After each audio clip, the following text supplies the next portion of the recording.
దుర్గాం దేవీగుం శరణమహం ప్రపద్యే సుతరసితరసే నమః. శ్రీమాత్రే నమః. కంటికి కనిపించే పదార్థములు ఏవి కూడా శాశ్వతం కావు. ఎప్పుడైనా మీకు ఇలా అనిపించిందా? ఈ సంతోషం ఎప్పటికీ ఇలాగే ఉండిపోతే ఎంత బాగుంటుంది, లేదా ఈ కష్టం ఎప్పుడు పోతుందో. మనందరం ఇలాగే అనుకుంటాం, కానీ జీవితంలో ఒక గొప్ప సత్యం ఉంది.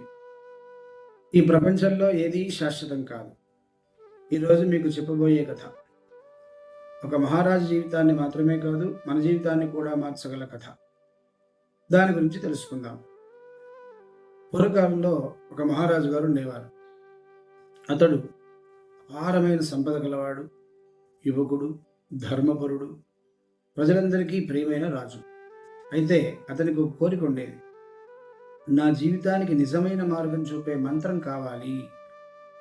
అందుకే తన గురువుని ఎన్నో రోజుల పాటు ప్రార్థించాడు. చివరికి ఒక రోజు గురువు అనుగ్రహించాడు.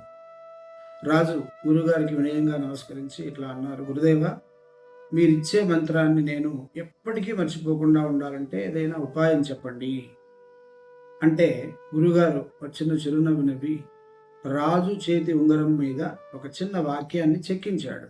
ఏంటయ్యా వాక్యం? ఈవెన్ ది షెల్ పాస్ అవే, ఇది కూడా ఎప్పటికైనా గడిచిపోతుంది అని చెక్కించారు. ఆ గురువు అన్నారు, ఈ ఒక్క వాక్యమే మహామంత్రం, నీవు ఉంగరాన్ని చూసిన ప్రతిసారి దీన్ని గుర్తుంచుకో అన్నారు. రాజు ఆనందంతో రాజమందిరానికి తిరిగి వెళ్ళిపోయారు. మరుసటి రోజు ఉదయం రాజు నిద్రలేవగానే వంది మాగధులు చుట్టూ చేరారు. అంటే రాజులను గొప్పవారిగా కీర్తిస్తూ పాటలు పాడేవారు. వాళ్ళందరూ కూడా వాళ్ళని వంది మాగధులు అంటారు.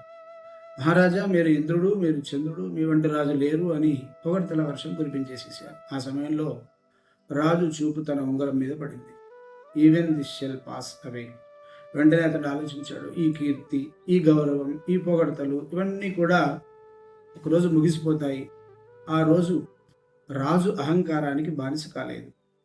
బాగుంది. కొంతకాలం తర్వాత సామంతరాజులు యుద్ధాల్లో గెలిచి బంగారం, వజ్రాలు, వైఢూర్యాలు, అపారమైన సంపదను రాజు ముందు కుప్పలుగా పోశారు. నిజంగా అంతటి సంపదను చూసి ఎవరికైనా గర్వం వస్తుంది. కానీ రాజుకి మళ్ళీ తన ఉంగరం గుర్తొచ్చింది.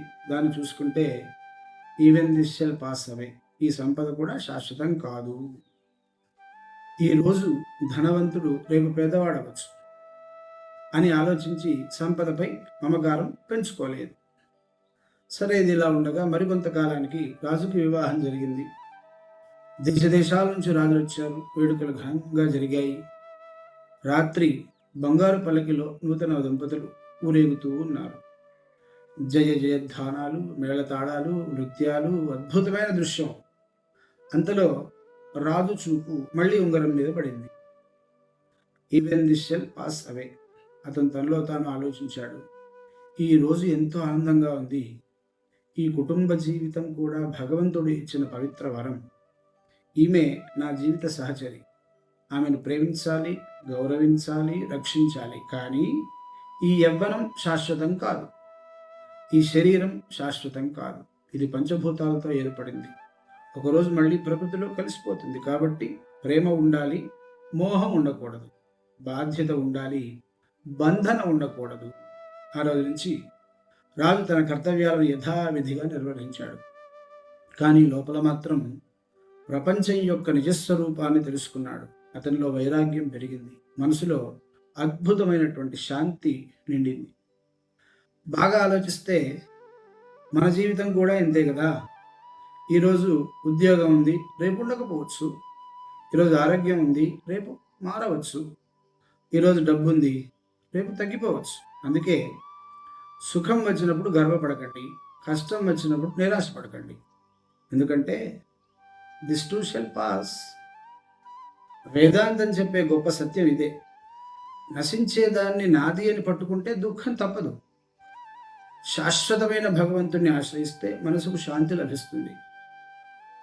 ప్రపంచాన్ని వదిలేయమని కాదు, ప్రపంచంలో ఉంటూ దానికి బానిస కాకూడదని ఈ కథ చెబుతోంది. ఈరోజు చాలామంది ఒక చిన్న అపజయానికి కుంగిపోతున్నారు, ఒక చిన్న విజయానికి పొంగిపోతున్నారు. కానీ ప్రతిరోజు ఉదయం ఒక్కసారి మనసులో చెప్పుకోండి, ఈవెన్ దిస్ షెల్ పాస్ అవే. అప్పుడు విజయంలో వినయం వస్తుంది, ఓటమిలో ధైర్యం వస్తుంది, మనసులో ప్రశాంతత పెరుగుతుంది.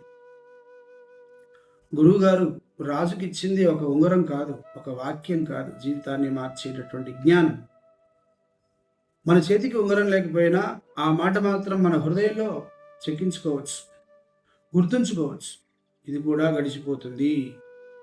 అప్పుడు సుఖంలో అహంకారం రాదు, దుఃఖంలో నిరాశ రాదు, భగవంతుని స్మరణలో జీవితం ప్రశాంతంగా సాగుతుంది. ప్రపంచంలోని ప్రతి వస్తువు, ప్రతి పరిస్థితి వెళ్ళిపోయేదే. సుఖం వచ్చినా పొంగిపోవద్దు, దుఃఖం వచ్చినా పొంగిపోవద్దు. శాశ్వతమైన భగవంతునిపై మనస్సు నిలిపిన వారే నిజమైన శాంతిని, ఆనందాన్ని పొందుతారు, నిజమైన ప్రశాంతతను పొందగలరు. ఓం నమో భగవతే వాసుదేవాయ. నమస్కారం.